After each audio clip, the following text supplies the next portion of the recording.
Max was just 19 when his father's best friend Daniel looked at him like no one ever had. One stolen moment on the lake dock cracked open secrets neither dared confess.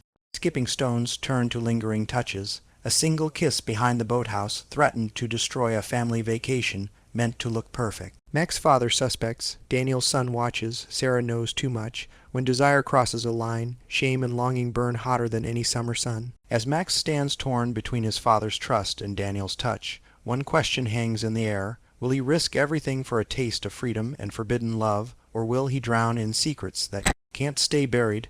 I was 19 when I first met Daniel, though met isn't quite right. I'd known him forever, or at least as long as my dad's best friend could linger in the background of family barbecues and Christmas parties. But that summer, in those Oregon cabins by the lake, I saw him, and once I did, I couldn't look away. My parents dragged me to that trip. Dad, Mark, said it'd be good for me to get out of my head after my first year at college. Mom, Karen, just smiled and packed extra sunscreen, oblivious to the storm brewing inside me. I didn't want to go. I was raw, restless, carrying secrets I hadn't dared name. I'd spent months dodging guys my age at school, their clumsy advances doing nothing but stir up questions I wasn't ready to answer. Older men, though professors, coaches, even random strangers on the bus caught my eye in ways that left me guilty, ashamed, and hungry all at once. The cabins were small, wooden, crammed with the smell of pine and lake water. 3 families, my parents, Daniel and his son Luke, plus Sarah and her mom, shared the space. Sarah, my childhood friend, was the only one I could stand. She'd poke at my moodiness, her sharp tongue cutting through my silence. Luke, 17 and desperate to be cool, trailed us like a lost dog. I barely noticed him. My focus was elsewhere. That first night, after a loud dinner of burgers and too much beer for the adults, I slipped away from the campfire. The dock stretched into the black water, and I wandered there, needing air. That's when I found him, Daniel alone, skipping stones. He was 40, too tall, with broad shoulders and gray creeping into his dark hair. His deep voice, usually full of jokes, was quiet now, almost heavy. Couldn't sleep? He asked, not looking up. I shrugged, my sneakers scuffing the wood. Too loud back there, he chuckled, a low sound that hit me somewhere deep. Yeah, your dad's stories get worse every year. He tossed another stone, perfect arcs rippling the water. You're different this summer, Max, grown up. My chest tightened. Nobody called me grown up. To Dad, I was still the kid who couldn't throw a football right. To Mom, I was her sweet boy, but Daniel's words landed like a spark. I stepped closer, my voice unsteady. I'm just tired of feeling invisible. He turned then, his brown eyes catching mine, not pitying, not dismissing, just seeing me. You're not invisible, he said softly, not to me. I froze. His gaze held too much, like he knew something I hadn't said. My pulse raced and I looked away, pretending to study the water. I should head back, I muttered, but my feet didn't move. Stay, he said, casual but firm. Show me how you skip stones. I laughed, nervous. I suck at it. But I can teach you. He grinned, stepping closer, holding out a flat stone. His fingers brushed mine when I took it, warm and rough, and my breath caught. He didn't pull away. Neither did I. Like this, he said, standing behind me, his voice low. He guided my arm, his chest grazing my back. My skin burned where he touched me, every nerve screaming. I flung the stone, and it sank like a brick. We both laughed, but the air had changed, thicker, electric. Try again, he murmured, still close, too close. I could smell his cologne, feel his warmth. My hands shook as I grabbed another stone, my mind a mess of want and fear. What was I doing? This was Daniel, Dad's friend, a father, straight, safe, but the way he looked at me wasn't safe at all. I tossed the stone and it skipped unsympathetic, but he clapped like I'd won a medal. Not bad, kid. The word kid stung, pulling me back to reality. I stepped away, my face hot. I'm not a kid, I said, sharper than I meant. His smile faded, replaced by something I couldn't read. No, he said slowly, you're not. We stood there, the lake lapping at the dock, the silence louder than any words. I wanted to run, to hide, to lean closer all at once. Then Sarah's voice cut through, calling my name from the campfire. The spell broke. Daniel cleared his throat, turning back to the water. Better go, he said, his voice rough. Don't want them sending a search party. I nodded, my throat tight, and walked away, but I felt his eyes on me, heavy, burning. That night, lying in my bunk, I couldn't sleep. His touch, his voice, his gazethi played on a loop. I knew I was crossing a line I couldn't uncross, And worse, I didn't want to stop. The next morning, I caught him watching me over coffee. Not a casual glance, a long, searching look that made my stomach flip. I looked back, bold for once, and he didn't flinch. Something unspoken passed between us, a promise or a warning. I wasn't sure which. By the end of that day I was a wreck. Every brush of his arm at dinner, every laugh he shared with Dad, every moment he wasted looking at Mate, all twisted inside me. I hated how much I wanted him to notice me again, hated how wrong it felt, hated how right. That night, alone by the lake again, I whispered to myself, "This can't happen." But even as I said it, I knew I was lying. Something had started, and it was too late to turn back. The next few days by the lake were torture. Daniel was everywhere along with Dad over beers, teaching Luke to fish, tossing Sarah into the water when she teased him. I tried to stay busy, but my eyes found him constantly. Every glance felt like a theft, quick and guilty, but I couldn't stop. Worse, he noticed. It started the third morning. I was late to breakfast, still shaken from dreams I wouldn't admit to. Daniel was at the grill, flipping bacon, his shirt clinging to his back in the heat. He caught me staring and smirked. "Sleep in again, Max." I mumbled something, grabbing a plate. His voice was light, but his eyes weren't. They lingered, peeling me apart. I sat as far from him as I could, but Sarah plopped down next to me, her elbow jabbing my ribs. "You're quiet today," she said, loud enough for everyone to hear.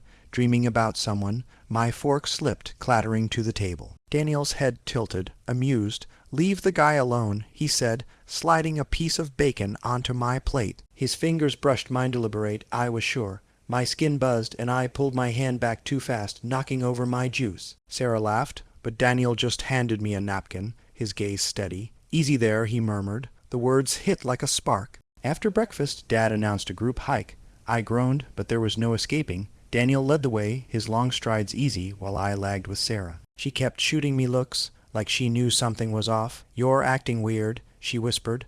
"What's up with you?" "Nothing," I snapped, too quick. She raised an eyebrow but dropped it. I was grateful until I caught Daniel glancing back at me, his expression unreadable. My stomach flipped. What was he thinking? Did he feel this pull too, or was I imagining it? Halfway up the trail, Luke tripped, scraping his knee. Daniel knelt to check it, his hands gentle but firm. I watched, transfixed by the way his fingers moved, the care in his voice. When he stood, he caught my stare. For a second, it was just us, nobody else existed. Then Dad clapped Daniel's shoulder, breaking the moment. "Good thing you're here, man," Dad said. "Always fixing things." Daniel's smile was tight. "Not always," he said, his eyes flicking to me. My breath caught. Was that for me? I looked away, heart pounding. That afternoon, we all hit the lake. I stayed on the shore, sketching in my notebook, trying to ignore Daniel swimming with Luke. His laugh carried over the water, deep and warm, and I hated how it pulled at me. Sarah flopped down beside me, dripping wet.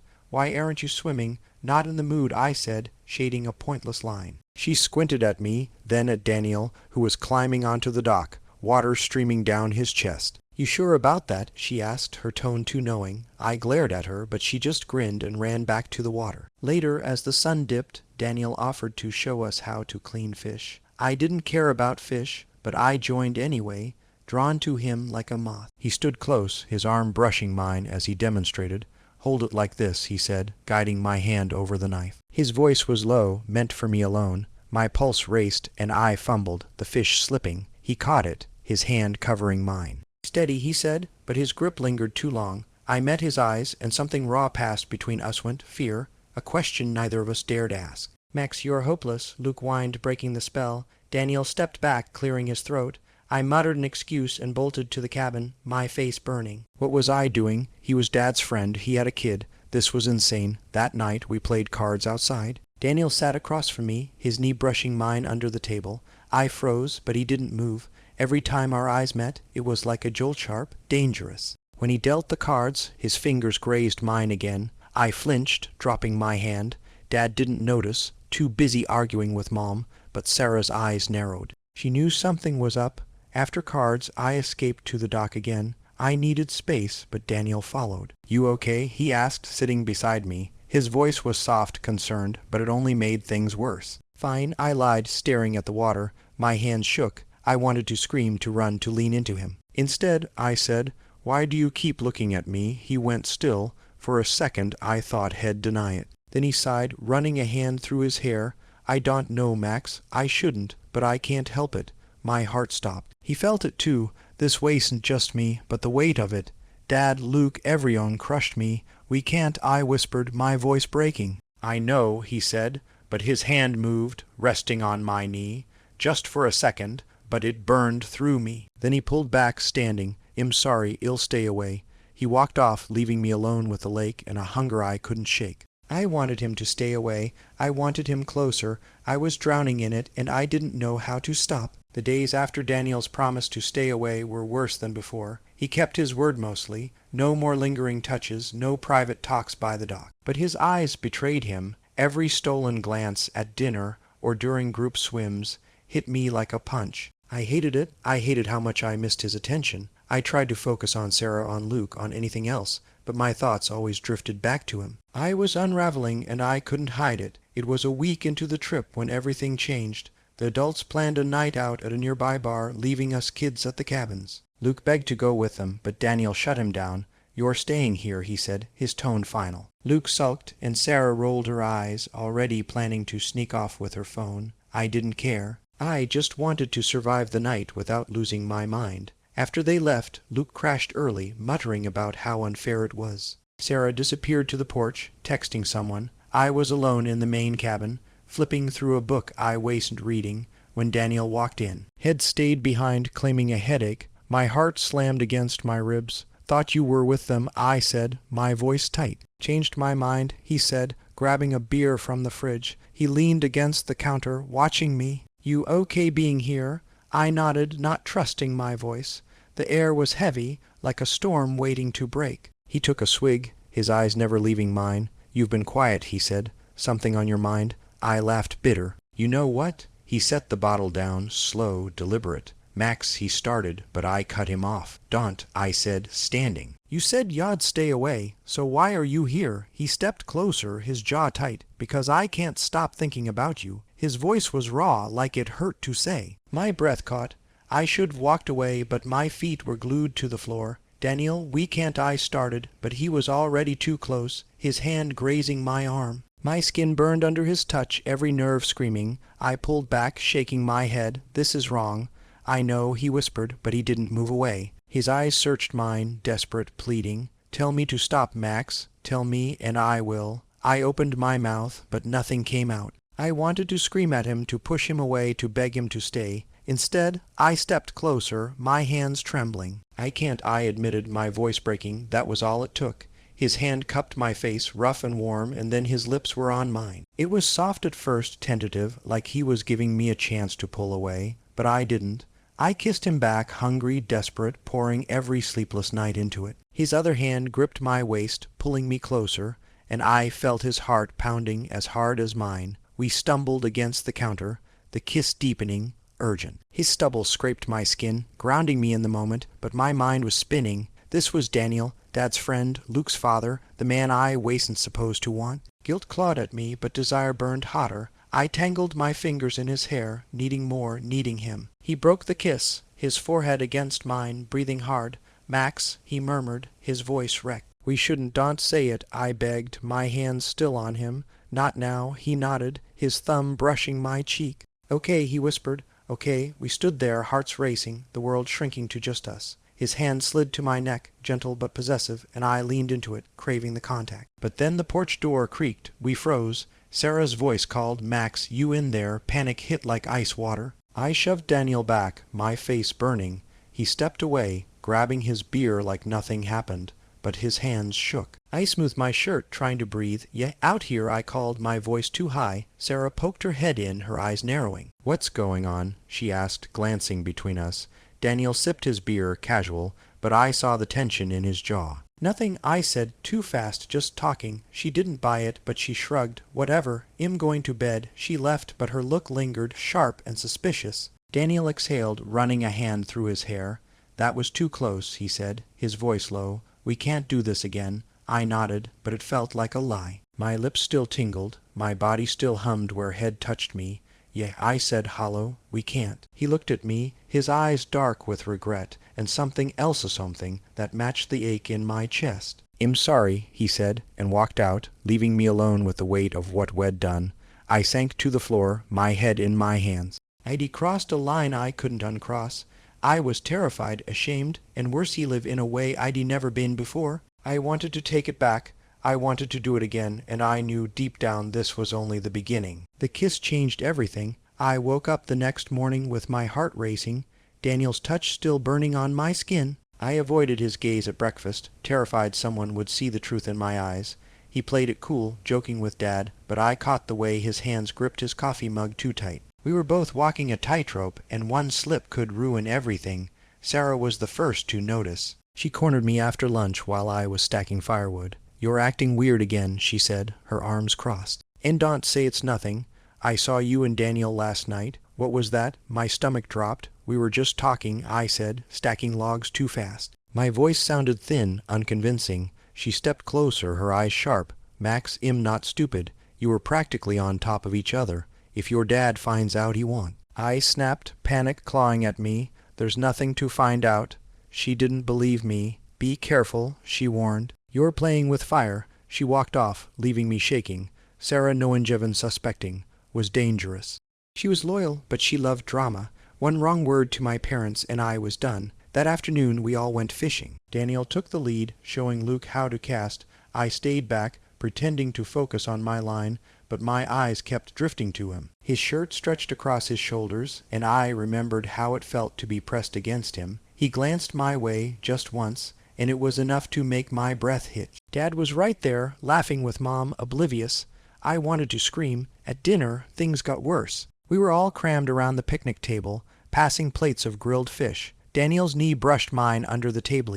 Accidental, maybe, but it sent a jolt through me. I pulled away, but not before Sarah's eyes flicked to us. She didn't say anything, but her smirk said enough. Then Luke, who'd been sulking all day, spoke up. "Dad, why do you keep staring at Max?" he asked, his voice loud and petulant. Everyone froze. My fork stopped halfway to my mouth. Daniel's face went blank, but his eyes flicked to me, then away. "Luke, don't be ridiculous," Daniel said, forcing a laugh. "I'm just keeping an eye on everyone." Dad chuckled, oblivious. "Yeah, Luke, your dad's just making sure Max doesn't burn the place down." But Luke wasn't laughing. He glared at me, his face red. Whatever he muttered, shoving his plate away. My heart pounded. Did he know something? Had Sarah said anything? I couldn't look at Daniel, but I felt his tension across the table. Later, as we cleaned up, Daniel brushed past me, his hand grazing my back. "Meet me later," he whispered, so low I barely heard. "By the boathouse. Midnight." I nodded barely, my throat tight. I shouldn't go, I knew it, but the thought of not going hurt more. Midnight came too fast. The cabins were quiet, the others asleep. I slipped out, my sneakers silent on the grass. The boathouse was dark, the lake glinting under the moon. Daniel was there, leaning against the wall, his face shadowed. "We need to talk," he said, his voice low. "About what?" I asked, though I knew. My hands shook, and I shoved them in my pockets. "About us, about this." He stepped closer, his eyes searching mine. "Max, this can't keep happening. Your dad, Luke Ivorion, if they find out they want," I said, desperate. "Sarah's suspicious, but she won't say anything. She's my friend." He shook his head. "You don't get it. It's not just Sarah. Luke's been asking questions, and your dad—" He trailed off, his jaw tight. "Mark pulled me aside tonight, asked why I've been so distracted. He's starting to notice." My blood ran cold. "What did you tell him?" "That I'm stressed. Work, divorce, whatever. But he's not stupid, Max. He knows me too well." His voice cracked. "I can't lose him, or Luke, or he didn't finish, but I heard it anyway. Me. He couldn't lose me either." I stepped closer, reckless. "Then what do we do?" He looked at me, torn. "We stop, before it's too late." I shook my head, my chest aching. "It's already too late." I reached for him, my hand grazing his arm. He didn't pull away. For a moment we just stood there, the air thick with everything we weren't saying. Then we heard footsteps crunching on gravel. We froze. A flashlight beam cut through the dark, and Dad's voice called out, "Max, that you?" Panic seized me. Daniel stepped back, his face pale. "Go," he hissed. I bolted, ducking behind the boathouse just as Dad's light swept over. "Daniel," he called. "What the hell are you doing out here?" "Just needed air," Daniel said, his voice steady but strained. "Couldn't sleep," Dad grunted, unconvinced. "And Max?" "Haven't seen him," Daniel lied. I held my breath, my heart hammering. After a moment, Dad muttered something and walked back to the cabins. I stayed hidden, trembling, until the light was gone. Daniel found me, his face grim.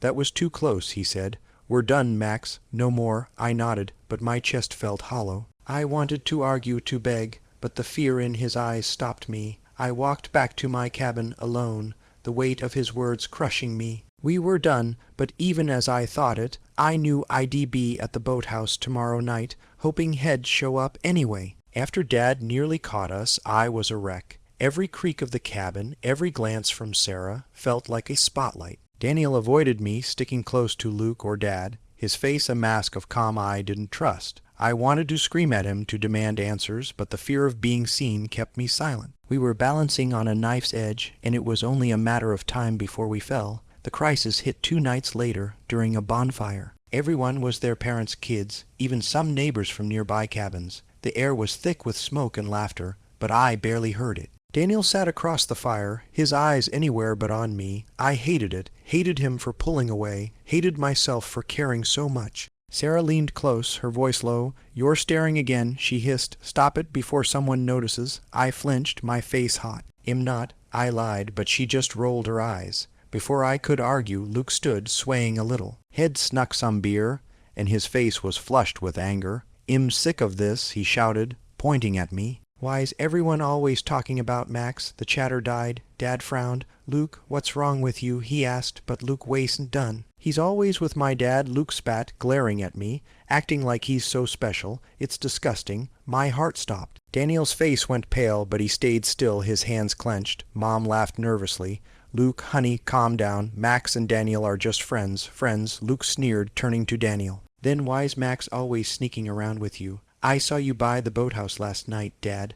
"Don't lie." The world tilted. Sarah gasped, her hand on my arm, but I barely felt it. Dad's eyes narrowed, flicking between me and Daniel. "What's he talking about?" he asked, his voice low, dangerous. "Nothing," Daniel said. "Too fast. Luke's drunk. He does know what he saw." But Luke laughed, bitter. "I know exactly what I saw. You too were." He stopped, but the damage was done. Whispers rippled through the group. I wanted to disappear, to run, but my legs wouldn't move. Dad stood, his face hard. "Max, is this true?" I couldn't speak. My throat was tight, my chest burning. Daniel stepped in, his voice steady. "Mark, it's nothing." Luke's blowing it out of proportion. Dad didn't look convinced. "We'll talk later," he said, sitting back down, but his eyes stayed on me, cold and suspicious. The bonfire went on, but the mood was ruined. People avoided looking at us, their murmurs like knives. I bolted to the cabin, my head spinning. Sarah followed, grabbing my arm. "What the hell, Max? I told you to be careful. Leave me alone." I snapped, pulling free. I didn't need her judgment. I needed Daniel. I needed to know we weren't over. He found me later in the dark by the lake. "What were you thinking?" he hissed, his voice shaking. Sitting so close to me at the fire, "Luke saw us, Max. Your dad's asking questions. You're blaming me." I shot back, my voice rising. "You're the one who keeps pulling me in, then pushing me away. Make up your mind." His jaw clenched. "I told you we had to stop. You didn't listen, because I can't." I shouted, tears burning my eyes. "I can't just turn it off, Daniel. I love you." The words hung between us, raw and reckless. His face crumpled, and for a second I thought he'd reach for me. Instead, he stepped back, shaking his head. "You don't mean that," he said, his voice cold. "You're confused. This was a mistake." I felt like head slapped me. "A mistake," I repeated, trembling. "So that's it. You're just gonna walk away." "I have to," he said, his eyes glistening. "For Luke, for your family, for you. This will destroy us all." "Then why does it feel like you're destroying me?" I asked, my voice breaking. He didn't answer. He just turned and walked away, leaving me alone with the lake and a pain I couldn't bear. I sank to my knees, my hands clawing at the dirt. I wanted to hate him, to forget him, but I couldn't. The truth was out, or close to it, and there was no going back. The next morning I saw him with Luke, his arm around his son, talking quietly. He didn't look at me. Sarah kept her distance, her pity worse than her anger. Dad watched me like a hawk, his silence louder than any accusation. I was trapped, exposed, and the one person who could save me had chosen to let me drown. The days after the bonfire were a blur of silence and shame. Daniel kept his distance, staying glued to Luke or Dad, avoiding even a glance my way. I was a ghost, drifting through meals and swims, my chest hollow. Sarah tried to talk, but I shut her down. Dad's watchful eyes burned, but he hadn't confronted mate. I knew it was coming. The truth was a ticking bomb, and I was out of time. It was our second to last night when it all boiled over. I couldn't sleep. My mind stuck on Daniel's words, a mistake. They cut deeper than I'd let myself feel. I hated him for saying it, but I hated myself more for still wanting him. Around 2 a.m., I slipped out to the dock, needing the cold air to clear my head. I didn't expect him to follow. "Max," he said, his voice low behind me. I spun around, my heart slamming. He stood there, hands in his pockets, his face etched with pain. "We need to talk." I laughed, bitter. "Now you want to talk after throwing me away?" He flinched, stepping closer. "I didn't throw you away," he said, his voice rough. "I'm trying to protect you." "Protect me?" I snapped, standing. "You broke me, Daniel. You made me feel like I was nothing." His eyes glistened. "You're not nothing," he said, his voice cracking. "You're everything. That's the problem." My breath caught. I wanted to scream, to push him away, but his words rooted me. "Then why?" I asked, trembling. "Why did you say it was a mistake?" He ran a hand through his hair, pacing. "Because it has to be. Your dad's my best friend. Luke's my son. If they find out," he stopped, his voice breaking. "But I can't stop feeling this. I've tried, Max. God, I've tried." I stepped closer, reckless. "What do you feel?" I demanded. "Tell me the truth." He met my eyes, raw and unguarded. "I'm falling for you," he admitted, his voice barely a whisper. "I've never felt this alive or this scared. You're in my head, my dreams everywhere, but this could ruin us both." My heart pounded. I'd wanted those words, but they terrified me. "I'm scared too," I said, my voice shaking, "but I don't care any more. I love you, Daniel. I meant it." He froze, his breath hitching. For a moment I thought he'd run. Then he closed the distance, his hands cupping my face. "Say that again," he murmured, his eyes searching mine. "I love you," I whispered, my hands gripping his shirt. "I don't know how to stop." He kissed me then, fierce and desperate, like he was drowning and I was air. I kissed him back, pouring every ache, every fear, every want into it. His hands slid to my waist, pulling me closer, and I felt his heart racing against mine. It wasn't like beforeth. It was deeper, rawer, like we were bearing our souls. We sank to the dock, his back against a post, me straddling his lap. His hands roamed my back, gentle but hungry, and I shivered under his touch. My fingers traced his jaw, his neck, memorizing him. "I'm sorry," he whispered between kisses, his voice thick, "for pushing you away, for hurting you." "I'm sorry too," I said, my forehead against his, "for making this so hard." He laughed softly, broken. "It's not your fault. I should have stayed away from the start." "But you didn't," I said, kissing him again, slower, savoring it. His hands tightened, grounding me, and for the first time I felt whole, but the guilt lingered, sharp and heavy. Dad, Luke, Sarah, they were all there, watching us in my mind. We pulled apart, breathing hard, our foreheads pressed together. "What now?" I asked, my voice small. "We can't keep hiding." "I know," he said, his thumb brushing my cheek. "But I don't know how to let you go." "Then don't," I begged, my hands clutching him. "We'll figure it out together." He nodded, but his eyes were haunted. "I've got so much to lose," he said.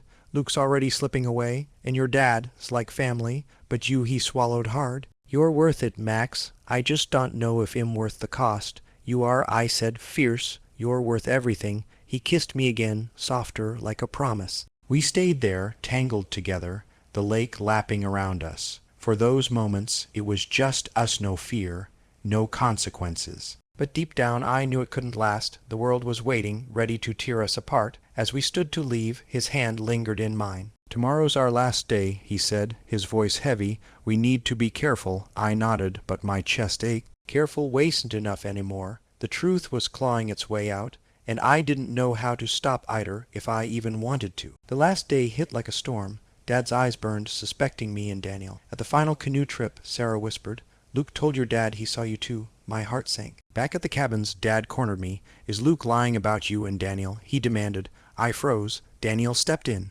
"Nothing's happening, Mark," he lied, his voice tight. Dad's glare didn't waver. "This isn't over," he said, storming off. Later, Luke held my phone, screaming, "I found your texts to Dad. Drafts I never sent, but they were enough." Dad read them, his face red. "We're leaving," he snapped, dragging me to the car. I looked back at Daniel, pleading, but he stood still, broken. In the car, my phone buzzed. Daniel's text, "Meet me tonight. Portland, you choose, run to him or stay with Dad." Love or safety, I had to decide.